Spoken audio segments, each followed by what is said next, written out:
සුබ දවසක් ඔයාලා හැමෝටම. මං අද ඔයාලට කියලා දෙන්න යන්නේ රචනා ප්‍රශ්නයකට හරියටම පිළිතුරක් ලියන්නේ කොහොමද කියලා. ඔයාලගේ දේශපාලන විද්‍යාව රචනා ප්‍රශ්න පත්‍රය ගත්තාම ඒක ප්‍රශ්න 10කින් සමන්විත වෙනවා. ඔයාලා එක්සෑම් එකේදී මේ ප්‍රශ්න පත්‍රයෙන් අනිවාර්යෙන් ප්‍රශ්න 5කට උත්තර ලියන්න ඕනේ. පළවෙනි කොටසේ ප්‍රශ්න 3කින් එක ප්‍රශ්නයකටත් දෙවෙනි කොටසේ ප්‍රශ්න 4කින් ප්‍රශ්න 2කටත් තුන්වෙනි කොටසේ ප්‍රශ්න 3කින් එක ප්‍රශ්නයකටත් ඕගොල්ලෝ අනිවාර්යෙන්ම පිළිතුරු ලියන්න ඕනේ. ඊට අමතරව මේ පළවෙනි කොටසෙත් දෙවෙනි කොටසෙත් තුන්වෙනි කොටසෙත් තියෙන ප්‍රශ්න වලින් කැමති ප්‍රශ්නයක් තෝරගෙන ඕගොල්ලන්ට ලියන්න පුළුවන්. එතකොට මුළු ප්‍රශ්න ගාන 5යි. දේශපාලන විද්‍යාව රචනා ප්‍රශ්නයකට උත්තරයක් ලියද්දී ඊළඟට මං ඔයාලට කියලා දෙන්න යන්නේ ඒ උත්තරයට ඇතුළත් වෙන්න ඕන කරුණු මොනවද කියලා.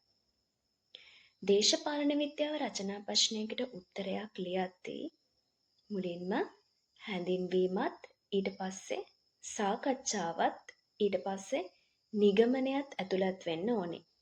ඉතින් මෙන්න මේ කරුණු 3 යටතේ තමයි ඕගොල්ලෝ රචනා ප්‍රශ්නයට නිවැරදිව පිළිතුරක් ලියන්න ඕනේ.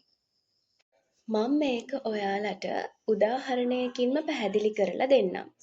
අපි උදාහරණයක් විදිහට ගමු ජනාධිපති ආණ්ඩු ක්‍රමයක යහපත් සහ අයහපත් ලක්ෂණ පිළිබඳව සාකච්ඡා කිරීම කියන රචනා ප්‍රශ්නය.